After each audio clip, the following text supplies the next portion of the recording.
So ArcheAge 2 could potentially be the biggest hit of 2022, 2024, but at the same time, it could also be an even bigger disaster than both ArcheAge and ArcheAge Unchained combined. Now, before we go any further, I do want to note that Tryon Games were the publishers that published ArcheAge over here in the West. ArcheAge Unchained is published by Gamigo, and Cacao Games, the people that publish Black Desert Online and who are publishing Elion over here in the West, are the people that are going to be responsible for publishing ArcheAge 2. Now, at the end of the day, the developer still remains XL Games, but XL Games are now going to be working cooperatively with Cacao. So this could ultimately end up being much better or much worse. I can't really say because I don't necessarily know the direction that the game is going to take, but I figured there was a lot of information released over the last few months, and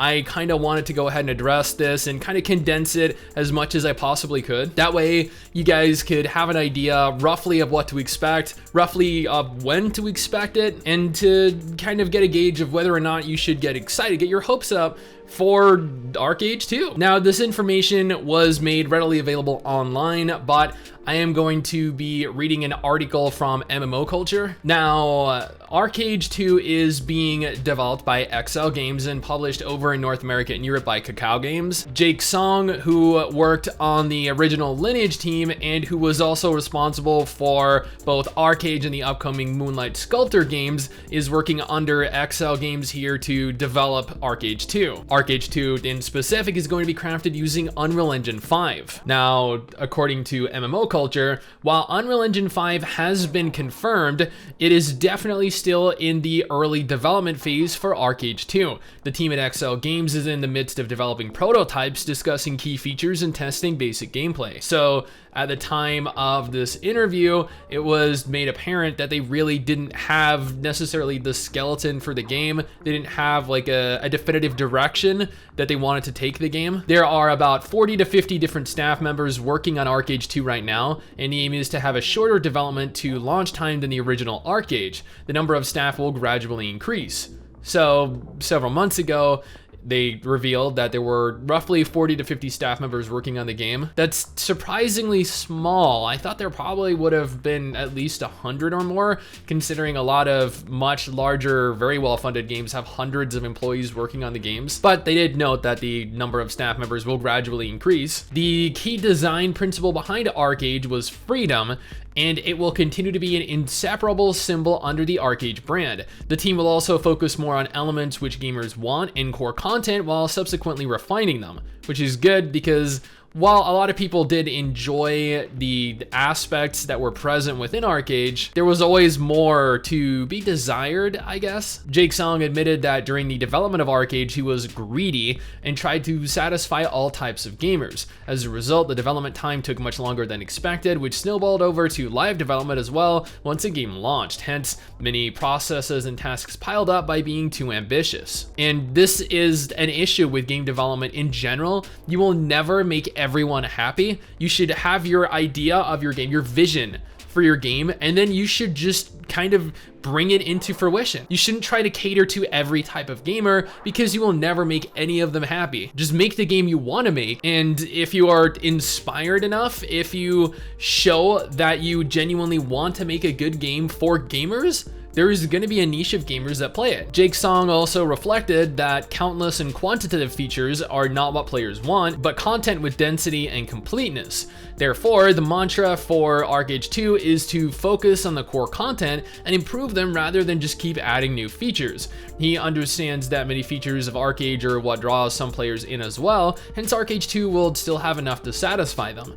So evidently he understands that trying to fit too many different features into an MMO makes it too cluttered. It makes it so there's just too much to work on, as opposed to refining the features that the players actually want and that the players actually enjoy. But at the same time, this makes it sound like they have intentions of removing features in ArcheAge 2 that were present in ArcheAge 1. He also noted that ArcheAge has been in service for years, which caused many game functions and elements to become irrelevant. The team tried to make some changes but were unable struggle to due to the sales and revenue mechanic. Hence, the power gap between existing and new users continue to widen, leading to a severe imbalance in player power. And I mean, that's generally the case with every MMO. Players that are starting an MMO from scratch often run into the issue where players that have been playing for weeks, months, or years have that advantage that they struggle to catch up to. So it's really nothing new here. Overall, there is a desire for Jake Song to learn from the development of ArcheAge and to make a truly refined PC MMORPG in the form of ArcheAge 2. There is also less financial stress after the major investment from Kakao Games. And kudos to you guys for investing in XL Games, because without it, I guess the only thing that we would have had left from them was ArcheAge Unchained. And I'm gonna be honest with you here, that is absolute garbage. And how Gamigo handles that game, ArcheAge 2 will have a variety of elements beyond ArcheAge's experience, from housing to sea warfare to cars and ships with physics simulation, but it is a little too early to give specific explanations. Jake Song was also very happy that more than half of the total sales of ArcheAge came from the North American European servers. According to him, ArcheAge also has the highest Metacritic score amongst Korean-developed MMORPG titles. A major positive is the fact that the team got to understand the culture and ecology of gamers in each region. What Korean developers don't actually understand here is that there is an enormous market for games, for MMOs specifically, and Pearl Abyss and Kakao know this because the market for Black Desert over in North America and Europe was enormous. Like the active players from those regions made up such a substantial number of overall players, and I don't understand why South Korean developers and publishers don't understand this and then make changes to their business model, to their game model, to kind of acquiesce to our likes and dislikes. ArcheAge 2 will share the same worldview as the original ArcheAge, but takes place in a different time in a parallel dimension.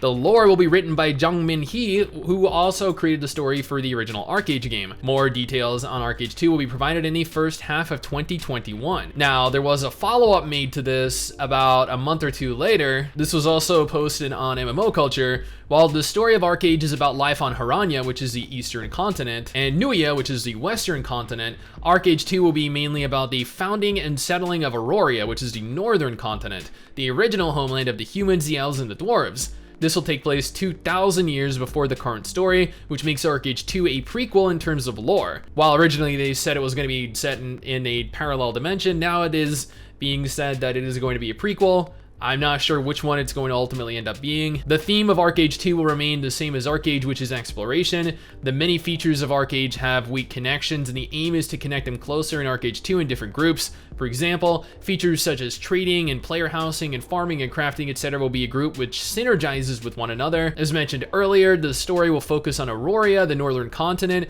so there will not be any war between Harania, the eastern continent, and Nuia, the western continent. Instead, all wars will take place on the large continent. While the feature has yet to be confirmed, the development team is testing several new player housing ideas, including a township system. And finally, there were some races in the original ArcheAge artwork, as seen below, which were not added into the game. Jake Song said that players can expect them to make their debuts in ArcheAge 2, which sounds really interesting. And that is pretty much everything that was covered. They did note that there is going to be additional information released in the first half of 2021.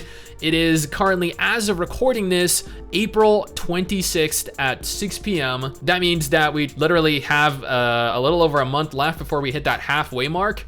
So we're either going to receive a large information dump in the very, very near future, or they're going to ultimately end up delaying that, and that is entirely feasible and plausible and makes complete sense. But at the end of the day, ArcheAge 2 still looks like it doesn't have a concrete definitive vision. This game is being built on Unreal Engine 5, this game has an expected release date anywhere between 2022 to 2024. They have not noted whether the combat is going to be a tab target combat system. They have not noted if the combat is going to be an action combat system. The game world is going to be completely open since that's what the original ArcheAge had, and I highly doubt they're going to make that any different this time around. The game is going to be set on an entirely different continent. There is going to be no faction wars. They're going to attempt to improve on the features that were present in the original ArcheAge game while kind of removing some of the ones that didn't work out, some of the ones that they think are dated or no longer necessary. But since they aren't really going to have the faction wars, I'm not sure specifically how the PvP is necessarily going to work.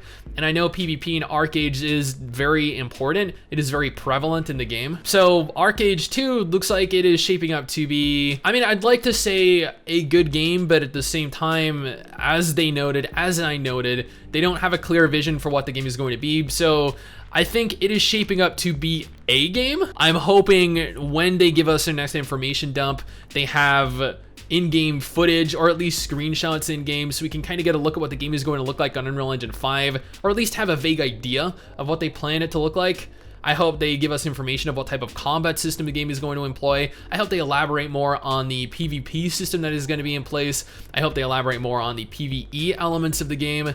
I hope they give us a lot of information, because currently, while we can tactically get excited for ArcheAge 2, we're getting excited for a vision that is not clear. We're getting excited for a game that we don't even know what it's going to ultimately end up looking like or playing like. But you know what? That's just my opinion, my impressions of the state of ArcheAge 2 right now. What do you guys think though? What do you want them to include in ArcheAge 2? Because I guarantee you, the developers for this game are going to be down in the comment section. They are going to be reading comments on every ArcheAge 2 video that garners enough views to warrant them investing their time into. So if you go into the comment section and you tell them what you want, you might help shape what ArcheAge 2 ultimately ends up becoming. So go down in the comment section, let me know what you think, let me know what you want, and let's talk about it. Anyway guys, thank you for watching. Don't forget to subscribe for more content like this, and I will see you guys next time. Peace. Someday soon, I'm gonna make it. Yeah, all hard work's gonna be worth it. Ooh,